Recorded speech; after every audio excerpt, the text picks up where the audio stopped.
Okay, this is Heaven Gate, Act 2, from 2010. Last time on Heaven Gate, Act 1, December 2014, an expedition to Mars' northern ice cap uncovers a creature frozen in the ice. May 2015, the creature is brought to Area 51, where it escapes and destroys the base, turning all the dead soldiers into his army of dead minions. Now we have our establishing shot. The Lake Eureka High Security Army Base, formerly Eureka, Illinois. Damn it! It's been 3 days since we got word from Groom Lake. How could one creature take on an entire military base? Could it have been a demon? Sir, I may have some intel on what we're dealing with. Intel? From where? A reliable source, sir. Ooh. Now we got to Bloomington, Illinois. Heaven Gate, Hellgate the movie, Act 2. Our first place together. Gotta lock it. Beep, beep, beep, beep, beep, beep, beep, beep, tump. Courtney Rosebud, age 29. Babe, wake up. You said you'd come to the book signing. Neil Yeager, age 27. Fine. I'm going to take a shower. I'll join you. You already had a shower last night. Go start breakfast. Ooh, sparkle, sparkle. Today's the day. Gah! Almost burned it. Jeez. Sizzle, sizzle, sizzle. A ring? What's the ring for? No reason. No reason? Yeah, no reason. Just because I love you. Is that so weird? Thank you. It's beautiful. I'll go set the table. Just because I love you ring that cost $5,000. Now I'm going to have to get another ring to propose to her with. Illinois State University. Damn it, Hippo! Zark, zark, zark. Zark, zark. Hippo the Penguin, age... Jesse Hones, age 25. You can't just turn my alarm off because you want to sleep more. And take off that beard. Not going to be late for class.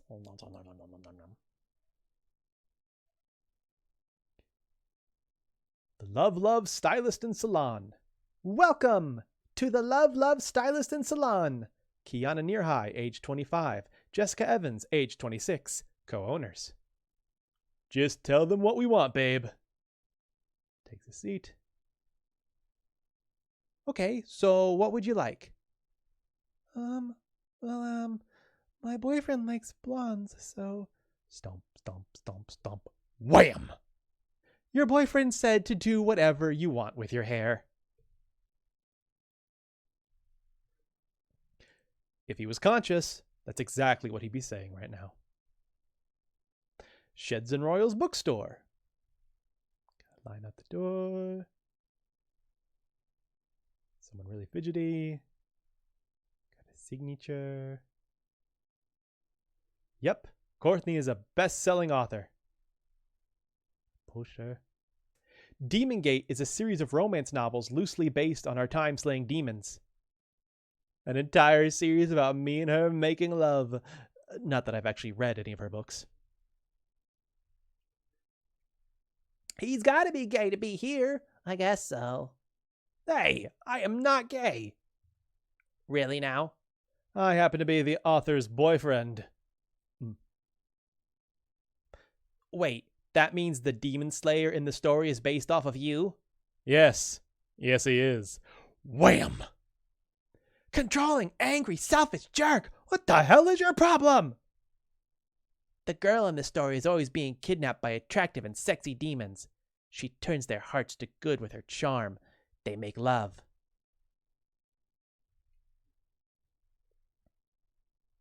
But then the jealous demon slayer boyfriend always shows up and slays the demon. Is that what her stories are about? What is wrong with her? I'm going to... Wait, if I say anything now, she'll know I've never actually read any of her books. Damn. Part of me wanna go, goddamn come and call. Jenny. Yeah, sorry. I know I'm late. Just have the class do warm-ups. Oop. Courtney, I gotta go.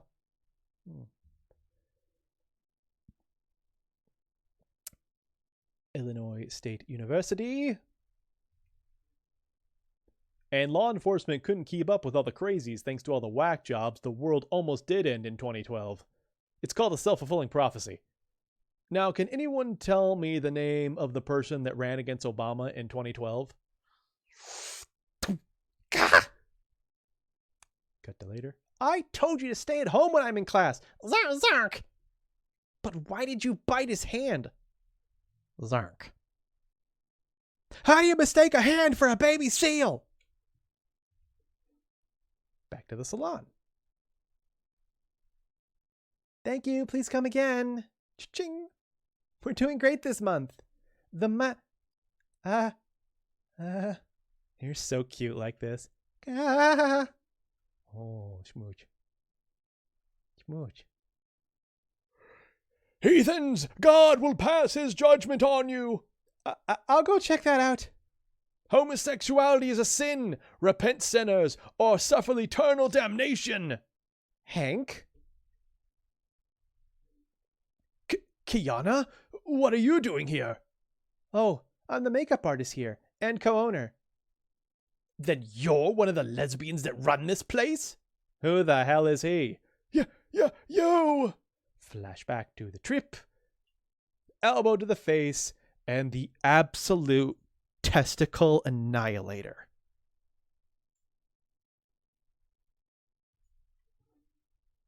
Don't you remember? He's my ex-boyfriend. The one I was with the night we met. Oh yeah, the one that was yelling at you. You think you're a dyke just because you've been working for one? You got a problem with my business here? Nope, none at all. God bless. What's with his nose? I think you did that. The Jaeger Swords Dojo. A Jaeger Sword replica. Sorry I'm late, everyone. Meister! Good to see you, Meister. Here we go. Well, we're going to dive into this. Oh, small font. Here we go. The Jaeger Swords Dojo belt system. The basic uniform consists of black pants and a black sleeveless shirt. Your rank color is worn on the belt and arm sash. The arm sash is worn on the arm you swing your sword with. White belts also wear a white coat. White belts do not wear a sash. The Meister wears a long white coat over the basic uniform. We'll start at the bottom. Okay, white belts. White belts, you attain this rank as soon as you join the dojo. You learn basic fighting skills. Red belts, once you get basic fighting down, you attain the rank of red belt. You then learn basic sword drills and are also given a foam sword. Green belts, once you show that you've gotten the basics of swords down, you can then begin sparring with other students as a green belt. Black belts, once you've won 15 matches, you gain the rank of black belt. You then begin learning the special moves of the Jaeger style. Most people don't achieve any rank higher than this. Midway through this rank, you receive a wooden sword. Blue belts, if you excel in sword fighting and performance of the special moves, you attain the rank of blue belt. And finally, the Meister badge. Once you have mastered everything of the Jaeger style, you attain the rank of Meister, the German word for master. This rank allows you to be hired on as a teacher at the dojo. The badge goes on your blue sash. As for the upside down V there, this is the symbol of the Meister badge. It is the demon letter M. You got your foam swords. The foam sword color is based off the sword of your belt rank. The wooden sword's design is based off the demon slaying Jaeger sword. All of these customs were laid out by the dojo's founder, Neil Jaeger. They are pretty much based on what he thinks is cool. For example, blue is Neil's favorite color. Whew. So we see some white belts training, some red belts training, some green belts sparring, some black belts training. These are the only 2 blue belts in my dojo. Nathan just recently became a blue belt. Ginny was my first student, and her skills are exceptional. Meister, did you maybe get, what's up his sleeve? And, oh, it's a signed copy of Demon Gate. Yeah! It's for my mom. Yeah. Sure. All right, let's get class started. Now the sun's setting, locking up. Oh, Jenny, what are you still doing here? Well, we live in the same direction, so I thought we could walk together. But you have a curfew. I don't want you to get in trouble. Well, when we part ways down the road, I can run and still make it in time. Well, all right then.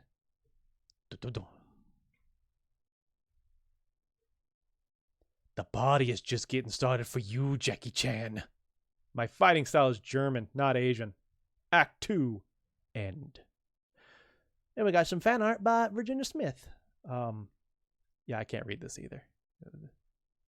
I don't know if when I originally got it, it was readable, but in this format, not readable. But we definitely seem to see, I think this is Virginia herself kind of taunting Hippo and not letting him have a bra.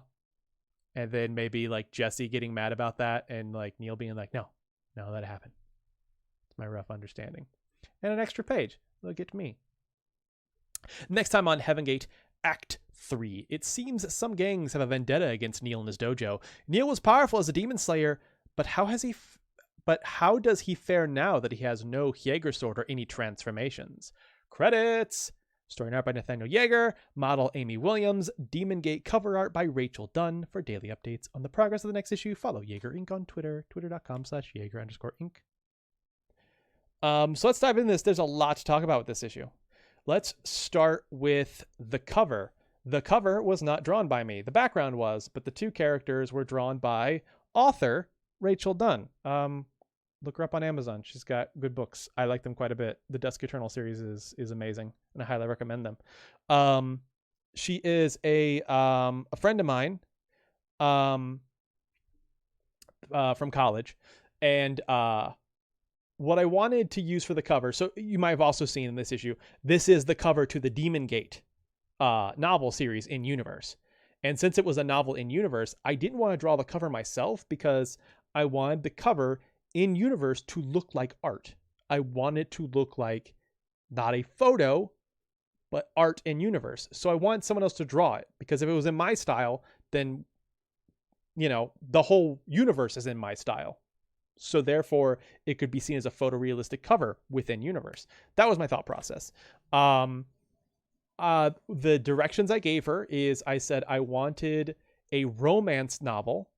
I wanted like a large buff demon, and I wanted like a swooning female like you see on all those romance novel covers. And I remember her coming back to me with like all her research. She's like, all of them. It's just open shirt, big buff Native American, every single fucking one of them. I'm like, that was what she came back with. And so, yeah, I think she did a great job. I will say, I think there was a slight miscommunication. I kind of wanted the whole cover. She just kind of gave me a piece of paper with just the characters on it, but like whatever, I made do. And I don't hate the background, the grass, the trees, the mountains. Not a fan of this weird cartoonish ash bush I put in front. Could have gone without that. That looks real out of place.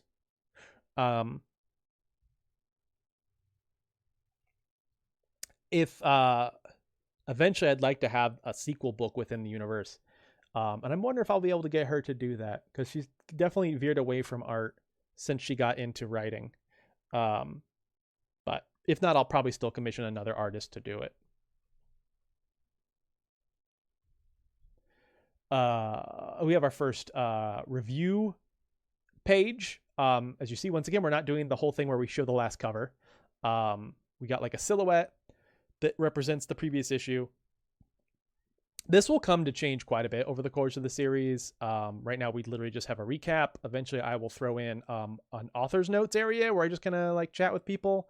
And then eventually, way too late, I'll get the idea to have like character bios to help people kind of get like caught up.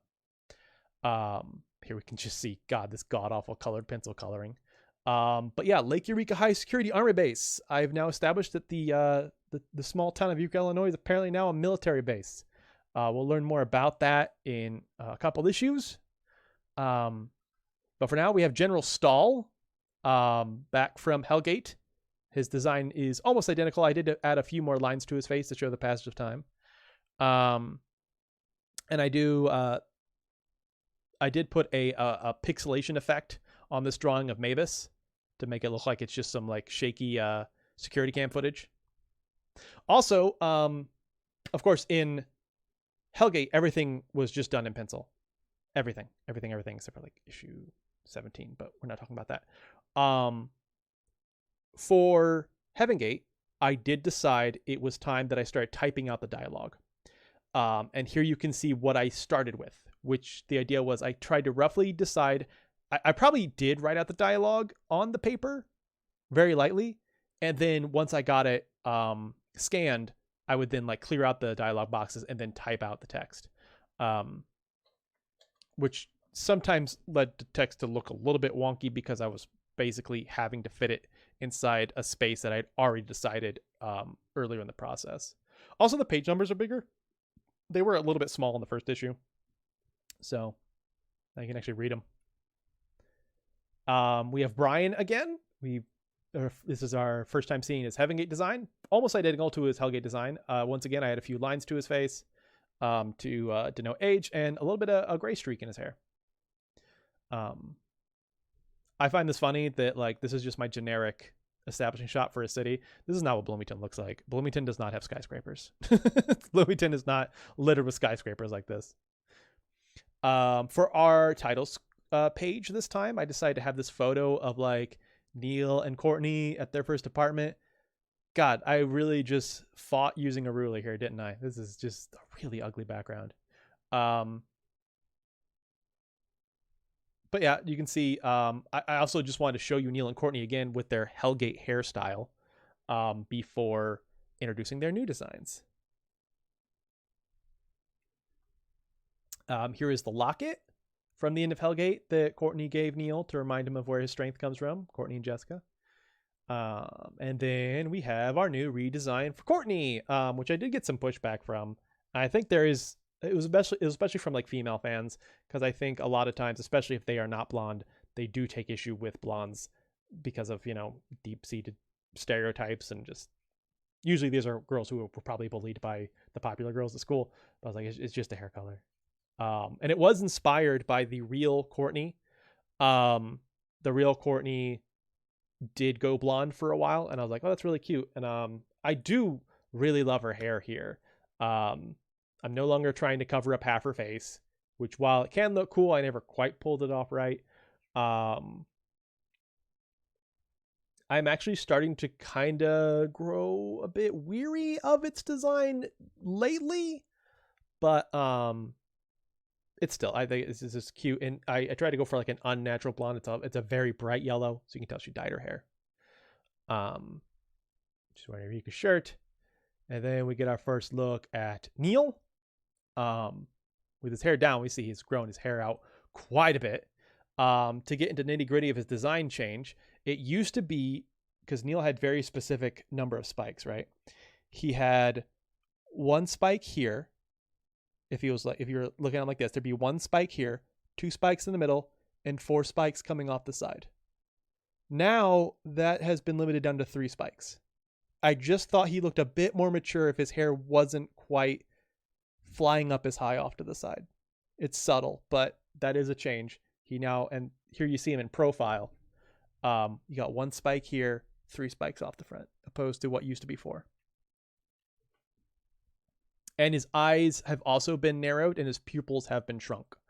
Also, he has muscle definition now, which he did not have in his base form when he was young. This, if you're wondering about the model, Amy Williams, this was what she modeled for me. I couldn't quite get those arms right.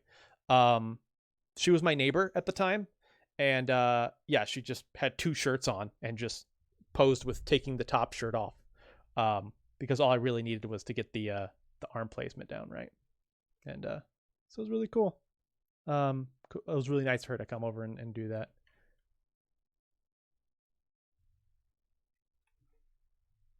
And we got the ring scene. I like this. We're establishing that Neil was just about to propose, but when Courtney finds the ring a bit early, Neil kind of fucking panics. And I still really like these faces. Like, no reason. I especially like this. Like, is that so weird? His arm fucking snakes like it has no goddamn bones. And then this is the Watterson building. This is an actual dorm at Illinois State University. I don't think I've been in there. I don't think that's where my friend had her apartment. But I think I've been near it. But yeah. And then this fake out.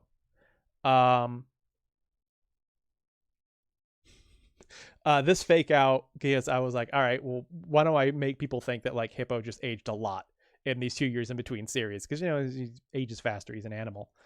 So I give him this fucking beard.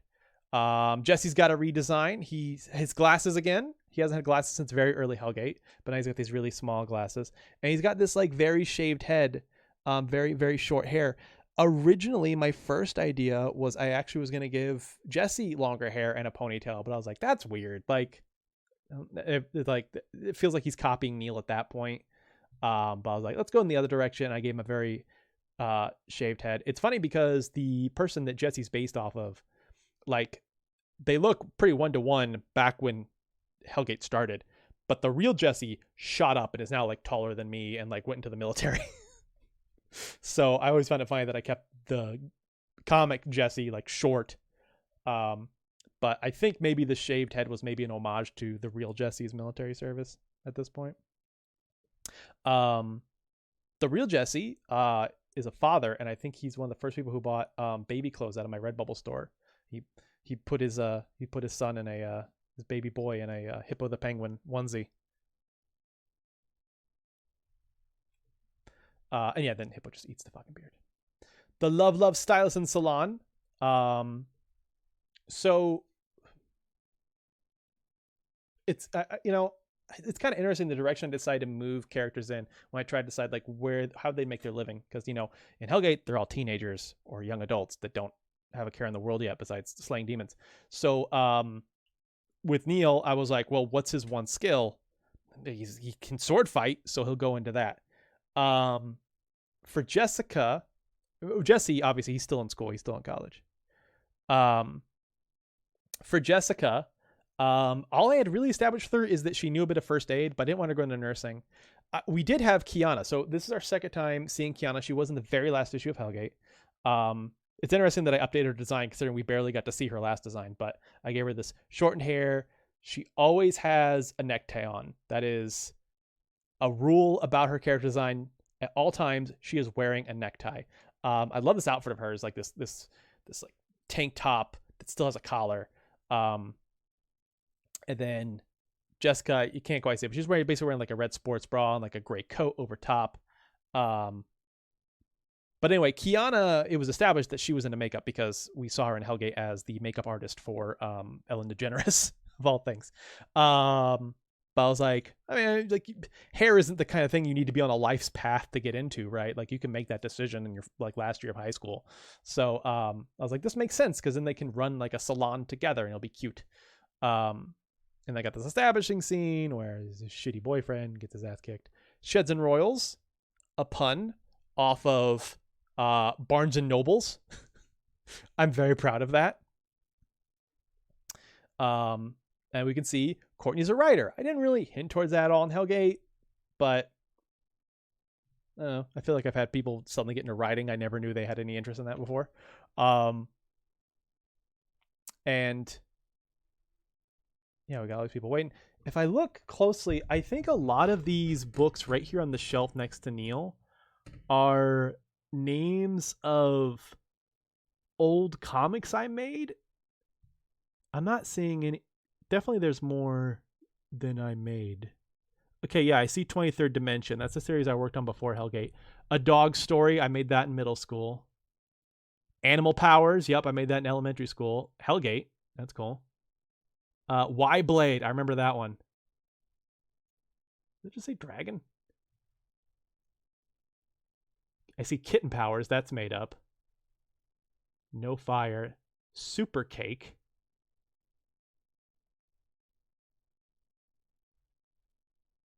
Anyway, I just kind of filled the bookcase with ideas like that. And yeah, now that I'm fully working in Photoshop, now I can literally take images and like repaste them wherever I want. So I did a mock-up of the Demon Gate novel by Courtney Rosebud, and I could just put it on a poster. I could put it on these books back here. We'll see it for the rest of the series. And here we finally get to see like, well, actually no, we saw it during the kitchen scene, but yeah. So Neil's design, right? I'm trying to figure out what I want to do with Neil when I grew Neil up a bit. And of course, we all know that Neil was originally based off me, and that my ideal hairstyle, if I was ever able to achieve it, but doesn't seem to grow long enough, is hair down to my waist. But usually I draw it as a pretty poofy ponytail when I draw myself in this ideal form. If you saw me draw all those different forms for the Final Fantasy X-2 streams. I still wanted him to have long hair. I did want to grow it out, but I did want to make it distinctly different.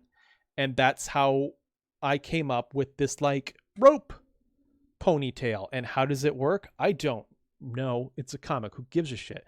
I don't know how you can just tie your hair back and have it all just stay together in a rope like that. My guy's got to be using some serious like palm oil or some shit. And it doesn't always seem to fully want to like hold to gravity. Like it never just hangs straight down. It's always a little bit snaky. But I really like it because I can do things with it for action scenes. And it does just give him a bit of a distinct look that I'm pretty happy with. And then I really do really like this where the book's like just caving in his poor freaking face. And yeah, I think I actually used actual crayons for these like description scenes where they're talking about what happens in Demon Gate. Like I used actual crayons. I think I like got some crayons from like a restaurant, you know, where they'll give out crayons to like little kids. I'll be like, can I get some crayons? And then I took them home so I could like draw these. Yeah, and so I like the idea that like Neil just assumes without ever having read his girlfriend's book, like, oh, this must be a whole series about how we make love because it's kind of loosely based off us when we slay demons. But as it turns out, Courtney's been writing all these erotic fan fictions about her getting with all these hot demons, and that the demon slayer is actually seen as an asshole by the fan base because he keeps getting in the way of all the demon snoo.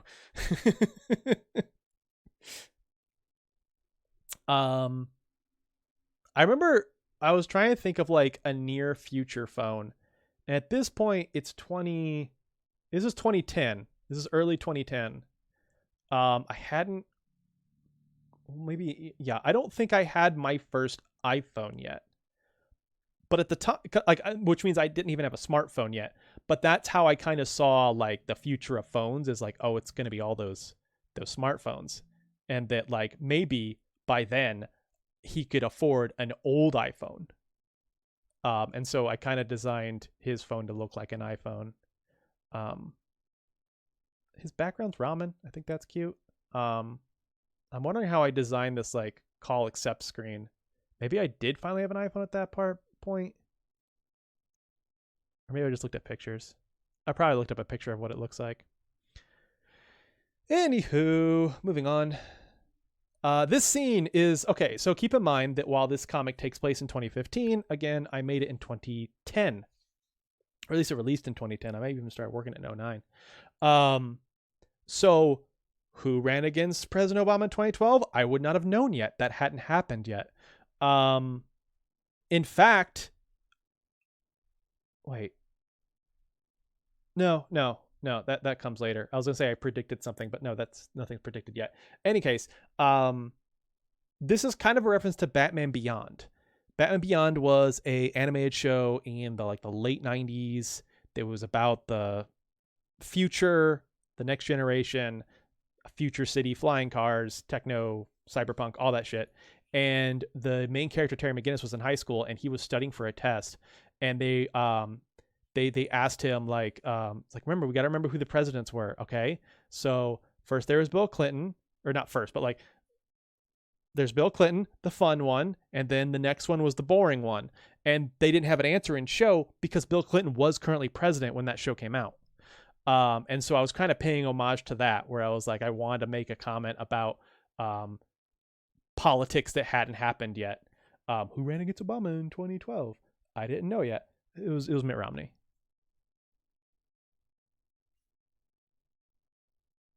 By the power of Gamer Boy's epic political organizing, it was Mitt Romney. Also, if you recall, maybe some of you don't recall this because you're a little young, but there was this absurd notion that the world was going to end in 2012 because of the Mayan calendar ends then, even though that's not what the Mayan calendar says. It's Mayan calendar literally just ended then because you had to end at some point, and the Mayan calendar was all about like cycles, not like circular. Anyway, the point is there was this bullshit about the world's going to end in 2012, and so this is 2010 when I made this, so I made this like, oh yeah, the world almost did in 2012 because all the wackos like freaking almost made it happen. Self-fulfilling prophecy. But anyway, talking enough about that. Hippo's cute. This scene I'm a little iffy about now.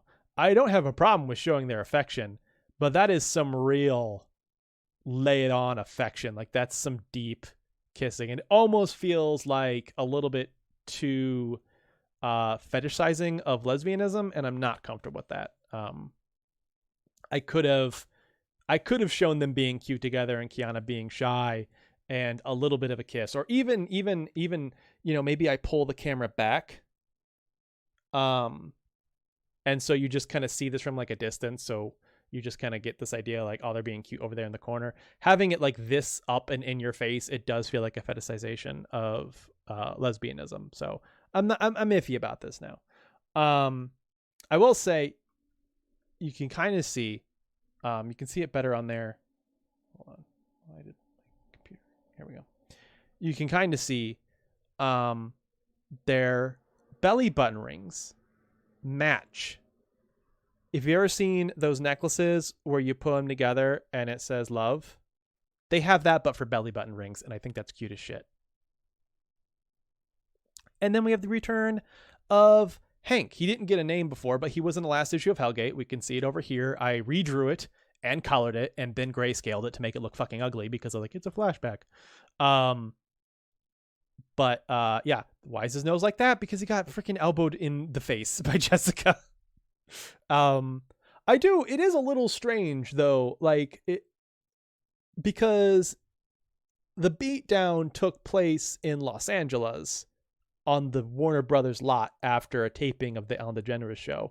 What are the chances that this guy would then go to Bloomington, Illinois, and just so happen to be protesting outside the beauty shop of his ex-girlfriend? I never quite thought that fully through. Anyway, Kiana's a little bit oblivious to the situation, but like, yeah, this guy sees Jessica, remembers what happened to him. And then the D word here, a little harsh. I will say though, I am writing a bad person. And bad people say things they shouldn't. Obviously within reason. I don't need to go too over the top. I don't need to like drive it home by filling the comic with N-words or anything like that. But this is a bad guy saying a bad thing. He should not say this, and that is bad. Although I don't know that at the time I thought of it as that bad. I don't know if it was fully understood as a slur back in 2010, just as a insult. Language evolves over time. And anyway, This logo for the Hyeger Dojo was actually a Photoshop project in college. It was like they just showed us how to do some things like the embevel and this shine effect in Photoshop, and like make what you want. And so I was like, ooh, I'll make a logo for Neil's Dojo, and I just used it and just like slapped it into the comic, even though it sticks out like a sore fucking thumb. I like that Neil has a replica of the Hyeger sword hanging up in his dojo. And yeah, I really don't need to say too much about this dojo belt system. I went over it in the reading. I just wanted to let people know I went into big detail that it doesn't play too much of a role in the comic, but there it is. I do like this scene where we can see like different people at different stages in their training and where they're at. And now let's talk about these two characters here. Nathan and Jenny. So I knew that I wanted Neil to have an apprentice, someone training under him for Heaven Gate. But other than that, it was kind of a open slot. I think I had several ideas of what that character could be, but I could pretty much fill it with just about anyone's design. And so I decided to have a contest at the end of Hellgate. I believe it was a quiz. I believe it was a quiz on like SurveyMonkey or something that people could enter. And whoever got the highest score would win the right to be in my new comic. This isn't just a cameo. Jenny is a major character in the series. So a friend of mine, a reader who I met through like Guy Online, actually this person's how I know Mochi Buns, if you know that, if you remember Mochi Buns when she streamed. I met Mochi Buns through Jenny. She got them all right. And so I was like, all right, it's you. And in fact, I think there was a time where I actually was considering Jenny for the role anyway, so it kind of worked out. Nathan here, I believe either also just got it second, or maybe was just like one behind. And so Nathan doesn't have as big a role in the series, but I was like, you know what? Yeah, I'll put you in too. Nathan was someone who was my age. Jenny's was a few years younger than me. Nathan's someone I went to college with. So you might think, oh, Nathan, is it named after me? No, there was literally someone else named Nathan, who I went to class with, who also got a high score on the quiz. So I put him in there too. And what's funny is Nathan didn't ever read Hellgate. Nathan just was really lucky. But he was a cool guy. I wouldn't even say we were friends. We just had classes together and were friends on Facebook. Just chill guy, good guy, that Nathan. Here's a good example of having fun with Neil's new hairstyle. This here, I can tell I tried to put a bit of a blur on the sky to try to cover up some of the gross colored pencil lines, but it didn't really work. Also, I don't know how I think I did sound effects in Photoshop in the first issue too. But yeah, here's where we start to show there's a special relationship between Neil and Jenny. We'll learn more about them later. I'm actually proud of that motorcycle. I tried to look up a design for a motorcycle that looked as futuristic as possible. And then boom. Now we have what will be the antagonists of our next issue. This guy, I remember working on this in like in the hallway in college, and I was drawing the tattoos on this guy, and like some random kid came up and was like, whoa, it's sick you drew that. Like, yeah, like, whoa, what's that guy's tattoos? I'm like, oh, MSL, I think that means Main Street Latinos. It's like, you can't fucking do that, man, like they'll come after you. Oh, what are you talking about? I'm from Eureka. There's no gangs in the world that I know of. And I think I just heard of this gang like on TV or something.